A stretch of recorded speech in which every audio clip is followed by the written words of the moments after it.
Hi folks, you're with Tacitus Today, your pushback channel, and thank you for joining this audio live stream.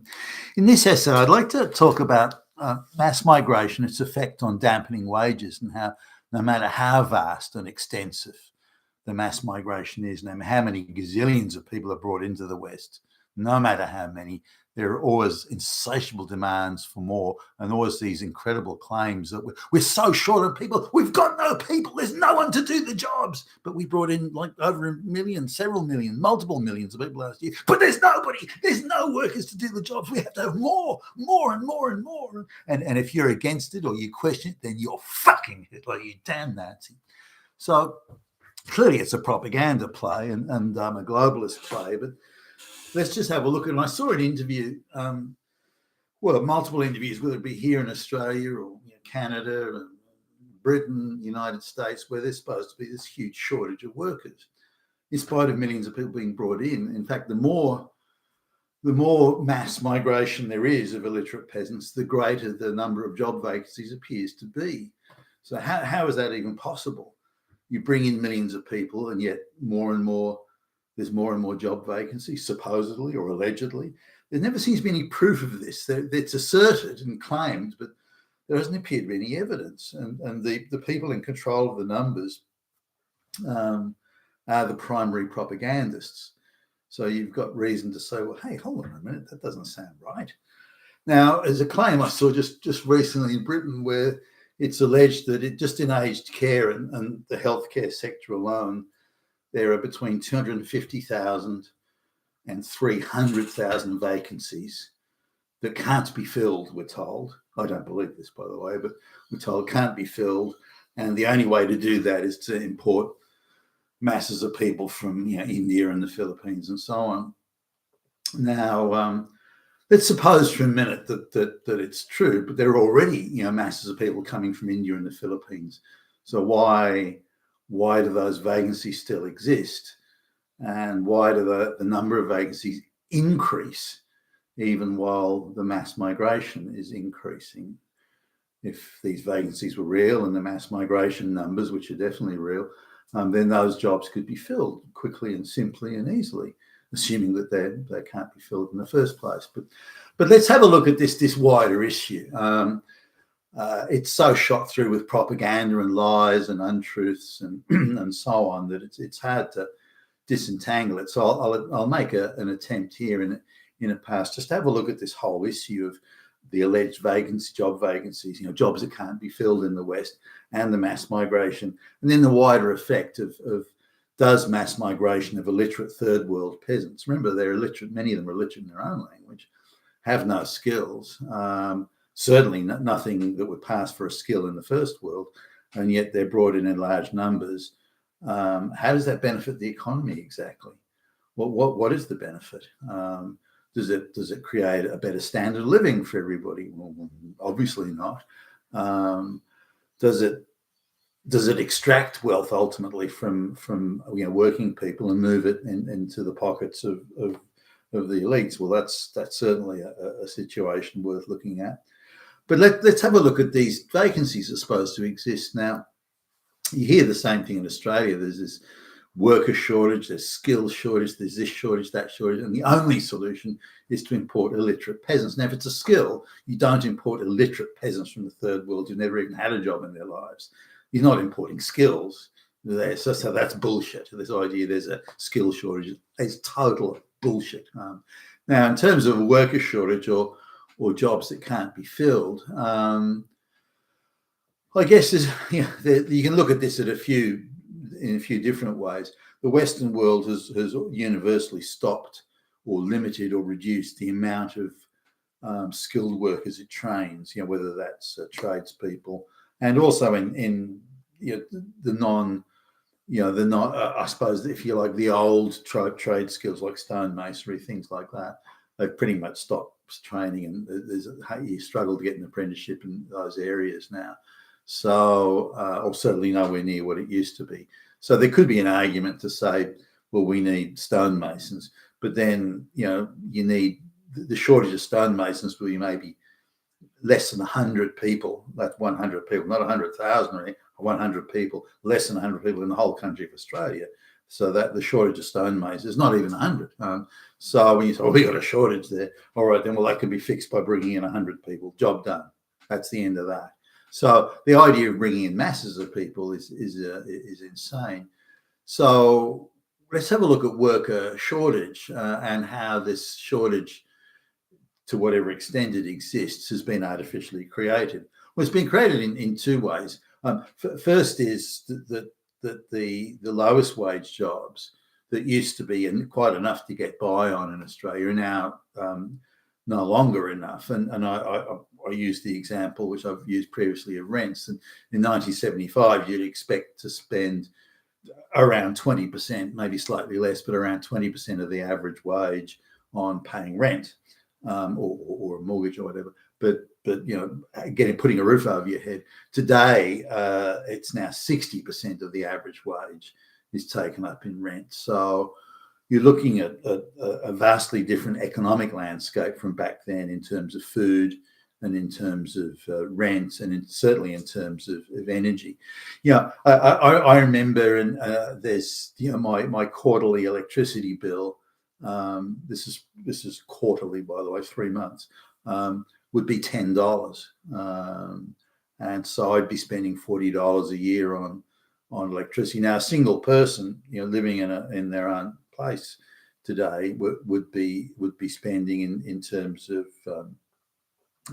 energy about $2,500 a year, and that's assuming that you don't run air conditioning. That's a pretty minimal gig, given the high energy prices now. And that's before you look at things like petrol for your car and food and the other bits and pieces of getting around. Also, people in terms of social life, the cost of a beer at is way more than it was in purchasing power terms than it was, say, 50 years ago, 1975. So the cost of living landscape is drastically different. So while wages were being dampened down, at the exact same time, the same elites that were dampening down the wages were also pushing up the price of real estate and turning residential real estate, where people live, residential real estate into an investment, a very profitable investment class on its own, rather than leaving it for families and people with a place to live. So now the investment class is the Black Rocks, the offshore Chinese Communist Party general investors, and people already of substantial wealth, who own many properties, and just the rent of which their political class plays a big role in this. So they can extract huge profits from just people having a place to live, putting a roof over their heads. And so that's changed the very nature of property into being a high yield investment class for primarily, at least, the well-off and the international financial houses, using a lot of offshore finance to avoid tax and things like that.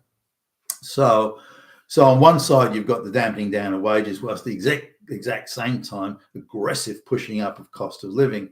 And the two, of course, are causing great tensions for those in the middle. It is and will force people to live communally, because you won't be able to live independently, or a very small number of people will be able to. So that's on one side of it. But looking at the jobs there, they're not paying enough money for people to live on. And so people can be working a full-time job and still not be able to have even a modicum of independence in their lives, whereas they could have in 1975. I knew people who say worked at, in warehouses or in grocery stores, things like that. That job, there'd be two of them working, mind you, but that job would pay enough money for them to go and buy a house, have an annual vacation, run a motor vehicle, this sort of thing. But today, that would be an impossibility, and not even remotely possible today. So the amount of jobs that pay enough money for people to have, again, anything resembling an independent living or the ability to purchase property, things like that's shrinking and has shrunk to now quite a small percentage of the population who, from their own income, could go and again buy property and do those sorts of things. So really the number of jobs that pay the absolute minimum of the minimum wage, there's been an explosion in those jobs, but that's been artificially created. Now, the other side of the artificial creation is the amount of labour hire firms that bring in offshore workers. Now, this is evident in all areas here, whether it be people working in shops, people working in takeout food stores and restaurants and this sort of thing. They're brought in as peasants from the third world and given sort of basic jobs to do, and they're brought in through labour hire firms. These labour hire firms are also investment companies, so they'll buy up property and then they'll shove their peasant workers they've brought in, falsely claiming, and so it's a scam, falsely claiming they're skilled workers, and then put them in these apartments, sometimes as many as 6 to 1 room. So in a 1-bedroom apartment, they've got bunk beds, 6 bunk beds in the only bedroom, and then another 6 bunk beds in the, and that's apart from mattresses on the floor. So they can fit 12, 15 plus people into a 1-bedroom apartment. And bear in mind, these people have come from conditions that are worse than this. Maybe the first time they've seen a flushing toilet and light switches that go on and taps that have faucets that have water coming out of, that sort of thing. So it's still a step up for them, but they can have 10, 15 people in these apartments, and then they deduct from their wages the rent and food and other things, so that these people are given a pittance. Now, in that sort of situation, these people don't pay any tax. The workers don't pay any tax. The employer doesn't pay any tax, and the workers, the peasant workers, who are equivalent really of modern slave workers in my view, they've got no money to spend, as in they've got no purchasing power to go out and spend money in the economy. So they're not really consumers in any sense. They're not paying any tax, and they're artificially holding down real wages and creating this artificial job in what is an artificial economy that has no place in a capitalist free market economy. So these people aren't benefiting the economy at all. That those cheap wages and the low wage jobs, that is an artificial construct. It's nothing to do with market forces or any sort of organic development. It's a fucking scam of the first order, and no one's really benefiting from this. So again, there's no tax take. The investors not paying tax, they're avoiding the tax as well. All sorts of various taxes are being avoided there. So they're not really contributing to the economy, and they're realizing supernormal profits.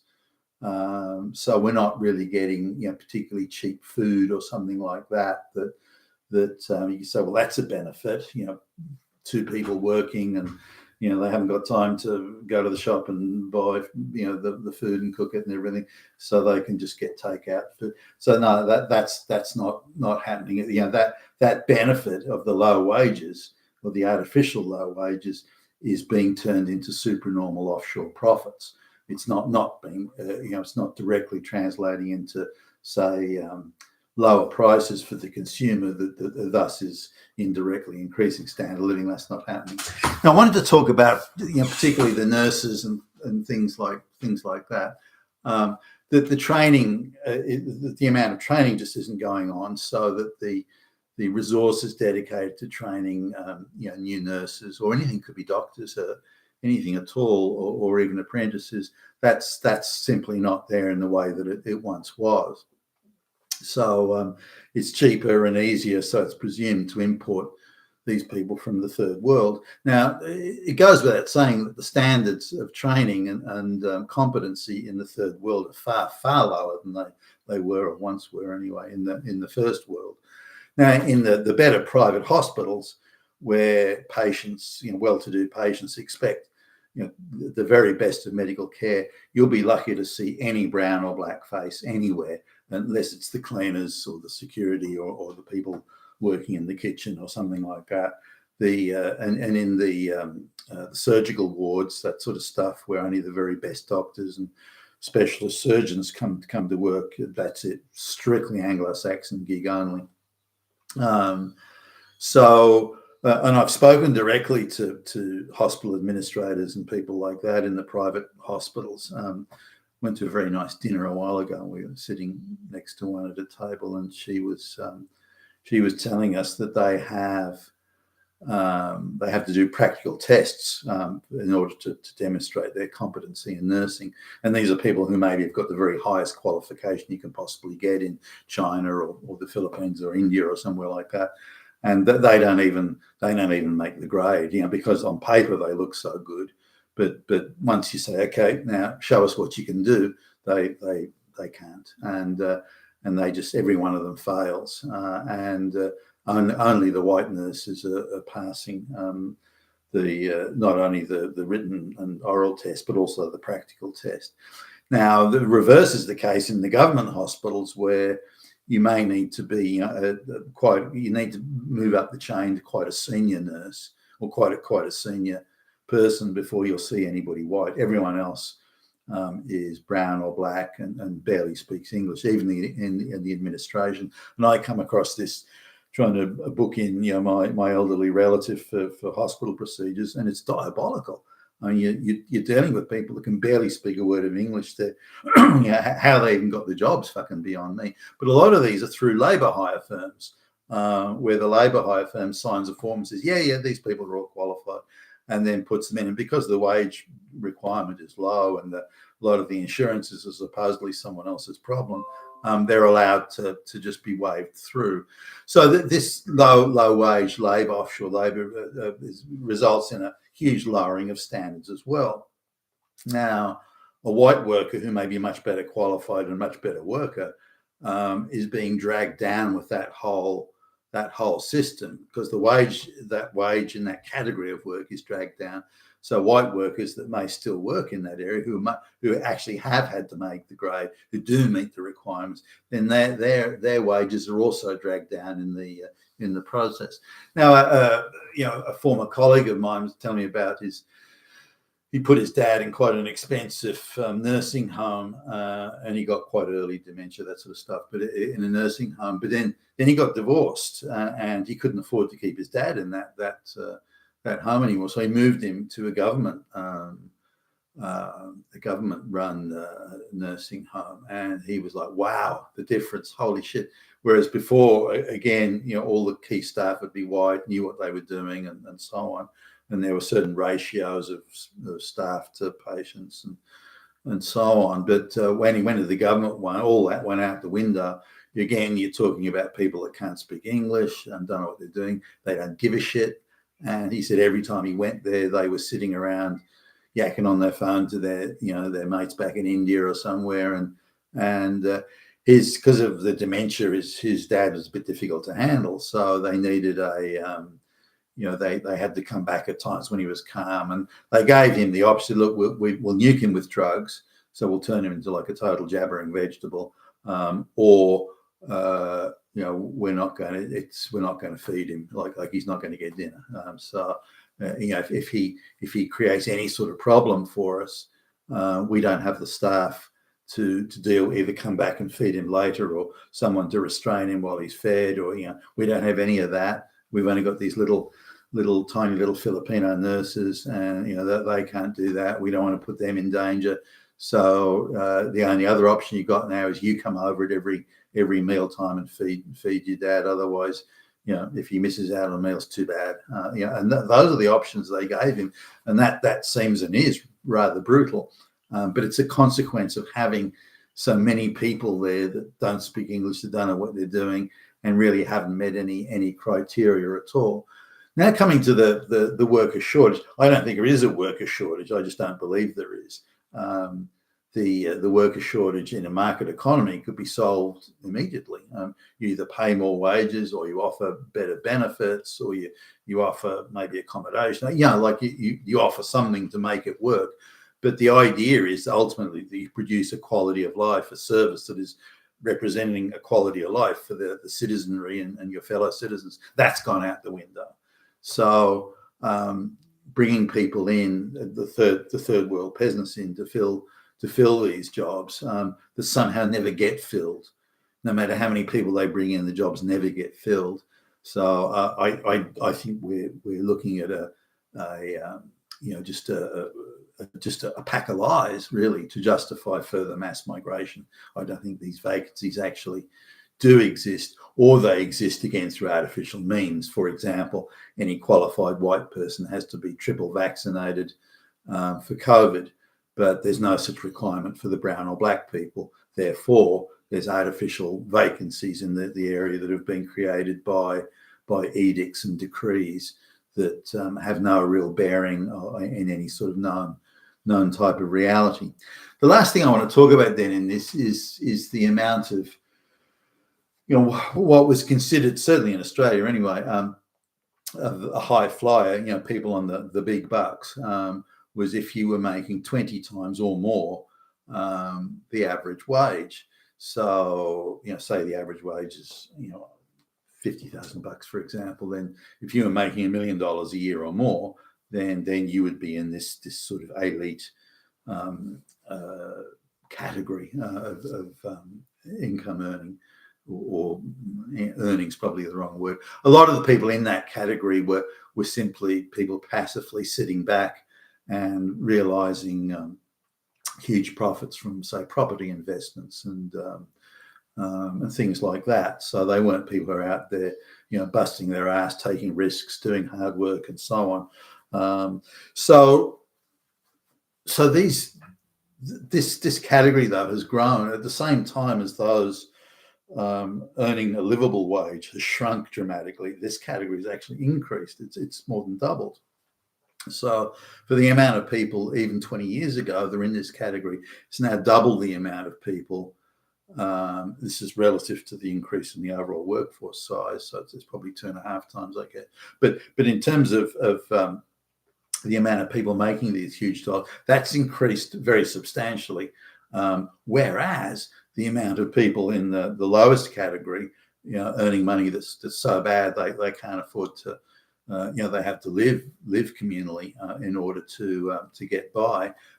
That category has increased substantially, whereas the people that can now live independently as a result of their income, that category has shrunk considerably. Now, you need to understand that none of it is due to market forces. None of it is organic or due to market forces.